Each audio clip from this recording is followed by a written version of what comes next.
Candle sticks पे बात करेंगे कि कैंडल स्टिक्स कैसे बनती हैं और किस कैंडल स्टिक का कौन सा नाम है या वो कैसे काम करती हैं।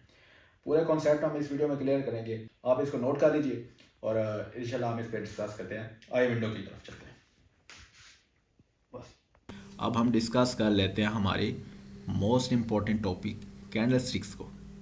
जैसे कि ट्रेडिंग व्यू इंस्टॉल करने के बाद मैंने आपको बताया था कि चार्ट्स की काफ़ी टाइप्स होती हैं। इनमें एक फेमस तरीन लाइन चार्ट भी है, ये आपने बहुत ज़्यादा देखा होगा। तो हमारे पास दूसरी फेमस कैंडल स्टिक्स है। अब कैंडल स्टिक और लाइन को ही डिस्कस कर लेते हैं, दूसरों की ज़रूरत नहीं है। अभी आप देखिए मार्केट ने मूव किया था यहाँ इस एरिया तक, उससे नीचे यहाँ इस एरिया तक, ठीक है। अभी यहाँ पे इसको मैं एक निशान लगा देता हूँ यहाँ पे भी, ठीक है। जो हमारा ये वाला स्ट्रक्चर था इसको डेल कर देते हैं। अगर अब मैं कन्वर्ट होता हूँ लाइन चार्ट में, ये देखें आपको यहाँ पे गैप नज़र आ रहा होगा, यहाँ पे भी गैप नज़र आ रहा होगा, यानी कि टू द पॉइंट मार्केट यहाँ पे नहीं गई लाइन चार्ट में, जबकि कैंडल्स में मार्केट इसको टच कर रही है और यहाँ पे भी परफेक्टली उसको टच कर रही है। इसका ये मतलब है कि जो लाइन चार्ट है वो हमें वो पूरी तरह डाटा शो नहीं कराता जो कि कैंडल स्टिक्स कराती है। बस इसी वजह से कैंडल स्टिक्स का यूज़ सबसे ज़्यादा किया जाता है ट्रेडिंग की दुनिया में। तो यही सिंपल सी रीज़न है। हम अब इसी को लेके आगे चलेंगे, कैंडल स्टिक्स को डिस्कस करेंगे। तो कैंडल स्टिक्स को कैंडल स्टिक्स इसीलिए कहते हैं क्योंकि इनकी जो शेप होती है वो किसी मोमबत्ती, किसी कैंडल की तरह होती है और इनकी दरियाफ्त जापानीज़ ने की है। तो ये इसकी हिस्ट्री से ज़्यादा जानने की ज़रूरत नहीं है। हम मेन चीज़ों पे फोकस रखेंगे, काम की बातों पे फोकस रखेंगे और कॉन्सेप्ट क्लियर करेंगे जस्ट। अब पहले तो देख लेते हैं कि ये दो कलर जो हमें बाय डिफ़ॉल्ट मिलते हैं उनमें से एक ग्रीन होता है और एक रेड होता है। इस पर डबल टैप करने से मोबाइल हो या आपके पास लैपटॉप, कंप्यूटर, तो डबल टैप किसी भी कैंडल स्टिक पे करने पे आपको ऐसी विंडो नज़र आती है जहाँ से आप कलर चेंज कर सकते हैं। बॉडी का सेशन नज़र आ रहा है, एक बॉर्डर का नज़र आ रहा है और एक विक का नज़र आ रहा है। अब ये विक और बॉडी को ज़रा जहन में रखिएगा, मैं आपको आगे बताता हूँ। यहाँ से आप टाइम जोन भी अपना चेंज कर सकते हैं, मैंने कराची किया हुआ है तो आप भी अपना देख सकते हैं। उससे क्या होता है कि नीचे जो हमारे पास टाइम बार है वो हमें उस पार्टिकुलर जोन की नज़र आती है।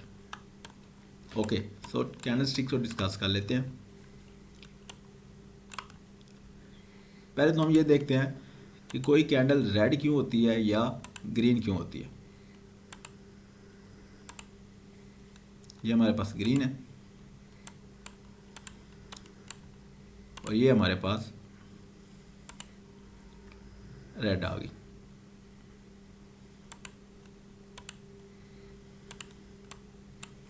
अब इसका कलर ग्रीन क्यों है और इसका कलर रेड क्यों है, तो इसकी रीज़न ये है, जब ये कैंडल बनना शुरू हुई तो इसकी ओपनिंग इस एरिया से हुई।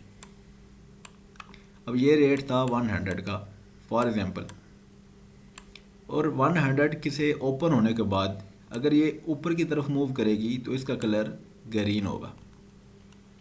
और यहाँ तक क्यों गई, क्योंकि यहाँ पे आते इसका टाइम ख़त्म हो गया। फॉर एग्ज़ाम्पल ये मूव की 120 तक, अब ये टाइम ख़त्म हो गया, इसके बाद क्लोज़ होगी, नेक्स्ट कैंडल ओपन होना शुरू होगी। अब ये क्लोज़ यहाँ पे हुई क्यों और ये यहाँ पे स्टार्ट कैसे हुई, तो इसका सिंपल सा जवाब है ये टाइम फ्रेम। अभी टाइम फ्रेम पे क्लिक किया तो मेरे पास आगे आपको काफ़ी लिस्ट नज़र आ रही होगी, 1 minute, 2 minute, 3 minute, so on. मैं किसी भी टाइम फ्रेम पे क्लिक करूँगा तो मेरे पास जो हर कैंडल होगी वो उस टाइम फ्रेम के हिसाब से एडजस्ट हो जाएगी। आप ज़रा गौर करें इस एरिया पे, आपको नज़र आएगा, ये देखें 6 उसके आगे सेकंड काउंट डाउन में चल रहे हैं, यानी कि ये 6 मिनट और 19 सेकंड 18 17 रह गए हैं इस कैंडल के क्लोज़ होने में। अब ये इतने क्यों रह गए हैं, क्योंकि मैंने जो टाइम फ्रेम सेलेक्ट किया है वो 15 मिनट किया है। अगर मैं 1 मिनट करूं तो आपको देखने को मिलेगा सिर्फ सेकंड में काम आ गया, मिनट हट गए। अगर यहाँ पे मैं 3 मिनट करूं तो आपको नज़र आएगा ये कैंडल 3 मिनट की होगी, ये देखें 2 मिनट 53 सेकंड 52 सेकंड। इसी तरह अगर मैं कोई भी यहाँ से क्लिक करूँ, लेट्स सपोज 4 आवर करता हूँ, तो आपको उस हिसाब से 15 मिनट और 43 सेकंड रहते हैं। तो इससे साबित हुआ कि हम जहाँ से जिस टाइम फ्रेम पे क्लिक करेंगे, हर कैंडल उतने टाइम के बाद न्यू बनना शुरू हो जाएगी। अब ये मेरे पास 15 मिनट है, इसका मतलब कि हर कैंडल 15 मिनट की है, 15 मिनट में चेंज हो जाएगी। वापस टॉपिक पे आते हैं। तो यहाँ पे 100 से कैंडल बनना शुरू हुई और उस ओपन होने के बाद फ़ौरन ऊपर की तरफ मूव की। यहाँ पे 15 मिनट ख़त्म हो गए, लेकिन उसकी मूवमेंट 120 तक आई और क्लोज हो गई। अब यहाँ से ऊपर जाने का जो प्रोसेस हुआ वो ग्रीन था, तो ये वाला इसका एरिया हो गया ओपन और ये एरिया हो गया इसका क्लोजिंग एरिया। ठीक है, अब इसके फुली बरक्स है ये बात। इसका मतलब कि ये यहाँ से शुरू हुई थी 120 से और इसने नीचे को मूव किया 100 तक। अगर अपनी प्राइस ओपनिंग से डाउनवर्ड मूव करेगी तो इसका कलर रेड हो जाएगा। तो इसका मतलब कि ये वाला एरिया इसका ओपन हुआ और ये वाला एरिया इसका क्लोज हुआ। उम्मीद है आपको समझ आ रही होगी। अब मैंने आपको बताया था कि बॉडी और वीक, तो ये जो फिल एरिया है इसका, ये होगी इसकी बॉडी, यानी कि ओपनिंग और क्लोजिंग के दरमियान जो फिलिंग एरिया है वो इसकी बॉडी होगी। यहाँ पे मैं आपको दिखा देता हूँ। और ये देखें, ये इसका फिल एरिया है, ये इसकी बॉडी होगी, इसकी ये बॉडी होगी, इसकी ये वाली बॉडी होगी और ये बॉडी होगी। अब ये बॉडी के साथ आपको ये वाली लाइंस भी नज़र आ रही होंगी, ये वाली, ये वाली, ये वाली और ये वाली। फिर आपको मैंने बॉडी के साथ एक लफ्ज़ और बताया था जिसका नाम विक था। अब विक एक्चुअली में इस चीज़ को कहते हैं जो आपकी इस कैंडल के ऊपर या नीचे कुछ लाइन देखने को मिलती हैं, इनको विक्स कहते हैं।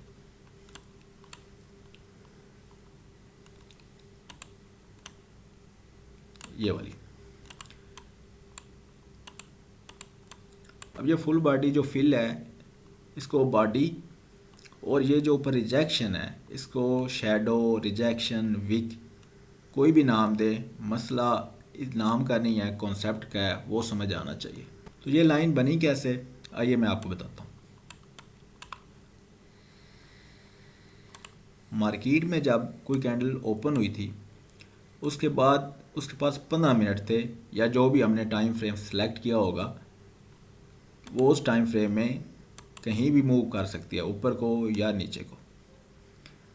अब वो जहाँ भी मूव करे, वो फॉर एग्ज़ाम्पल यहाँ तक जाती है 300 की प्राइस तक, या जो भी प्राइस आपको साइड पे नज़र आ रही है, यहाँ तक जाती है। उस प्राइस के बाद 1 मिनट का काउंटडाउन शुरू हो जाता है और लास्ट कुछ मिनट में वो नीचे आ जाती है और यहाँ पे थी और इसका टाइम क्लोज हो गया। अब मुझे कैसे पता चलेगा कि इस कैंडल ने कितना मूव किया था, क्योंकि ये तो वहाँ तक गई थी और उसके बाद नीचे आ गई और मैं स्क्रीन नहीं देख रहा था, मैं भी लेट पहुँचा हूँ, तो मुझे क्या पता कि इस कैंडल ने कितना मूव किया। तो उस मूवमेंट को शो कराने के लिए ये लाइन नज़र आती है। ठीक है, अब ये लाइन क्या शो करती है कि यहाँ तक मार्केट ने ओपनिंग के बाद ऊपर तक मूवमेंट की थी, लेकिन 15 मिनट जब पूरे होने लगे तो ये यहाँ पहुँची थी और यहाँ पे क्लोज हो गई, लेकिन ये मुझे निशानी मिल रही है कि यहाँ तक मार्केट आई थी। अब ये लाइन नीचे हो तो भी इसका यही मतलब है, ऊपर हो तो भी इसका यही मतलब है। इसको नाम विक का देते हैं, शैडो का देते हैं, रिजेक्शन का देते हैं, नाम डजंट मैटर, आपको कॉन्सेप्ट समझ आना चाहिए। उम्मीद है आपको समझ आ गया। अब बात करते हैं यूट्यूब पे जब आप कैंडल स्टिक पैटर्न या कैंडल स्टिक्स नॉलेज के बारे में वीडियो सर्च करते हैं तो आपको हज़ारों वीडियोस देखने को मिलती हैं। उन वीडियोस में इनके अजीब अजीब से नाम बताए जाते हैं कि ये डोजी है, ये इंगल्फिंग पैटर्न है, ये 3 पेयर्स का पैटर्न है, ये बुलिश कैंडल है, ये बैरिश कैंडल है। बुलिश और बैरिश जस्ट नाम है। बुलिश से मुराद जैसे कि एक बुल होता है, वो किसी भी चीज़ को अपने सींगों के सहारे ऊपर को उठाता है। तो मार्केट में उसी चीज़ को इंडिकेट किया जाता है कि जब प्राइस को नीचे से ऊपर उठाया जाता है तो वो बुलिश होती है, और जब बेयर के नाम होता है, आपने देखा होगा वो खड़े हो जाते हैं और किसी चीज़ को भी पंजों के साथ धक्का लगाते हैं। जब उसको पंजों के साथ धक्का लगाएं तो इट मीन्स कि वो ऊपर से नीचे को फोर्स दे रहे हैं। तो इस चीज़ को इंडिकेट किया जाता है मार्केट में बैरिश के साथ, बेयर से बैरिश, यानी कि जब मार्केट का प्रेशर ऊपर से नीचे को होगा तो वो बैरिश होगी, और नीचे से ऊपर को होगा तो वो बुलिश होगी। कोई भी ग्रीन कलर की कैंडल आप बुलिश कैंडल कह सकते हैं, और इसी तरह कोई भी रेड कैंडल आप बैरिश कह सकते हैं। तो आपको डोजी, हैमर, इंगल्फिंग पैटर्न और इसी तरह के अजीब अजीब से बड़े नाम देखने और सुनने और पढ़ने को मिलते हैं। इंस्टा पे भी स्क्रॉल करते जाएं, टिकटॉक पे स्क्रॉल करें या कहीं भी, तो बहुत ज़्यादा इसके PDF देखने को मिलते हैं, और वहाँ पागलों की तरह लोग बाय करने के चक्करों में प्राइस पूछ रहे होते हैं, मिन्नतें कर रहे होते हैं कि भाई दे दो, हालांकि उसका कोई फ़ायदा नहीं होता। अब जहाँ पे इसका फ़ायदा होता है वो मैं आपको बता दूंगा इंशाल्लाह आगे जाके। अब देखें,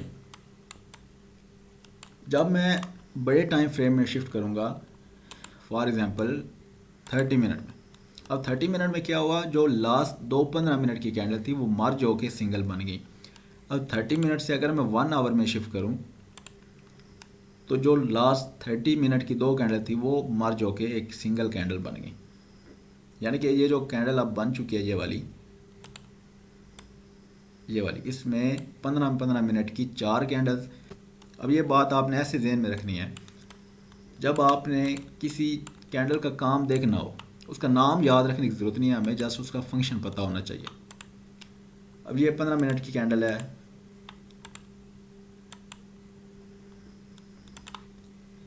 ये देखें,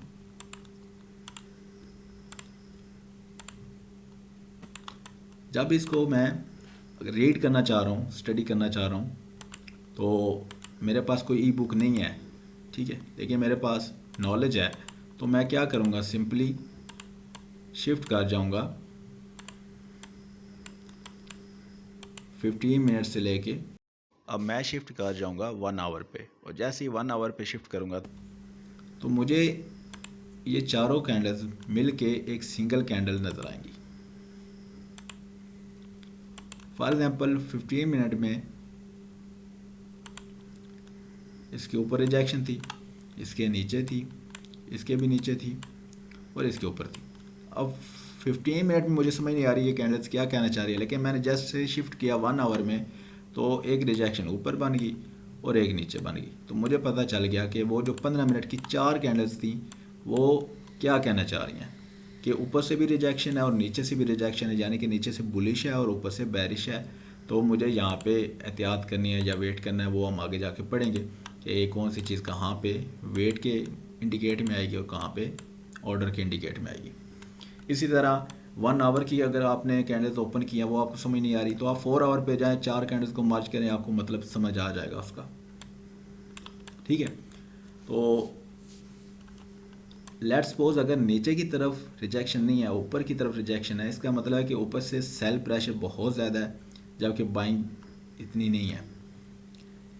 और नीचे से अगर रिजेक्शन हो तो इसका मतलब है कि नीचे से बाय प्रेशर बहुत है और सेलिंग नहीं है।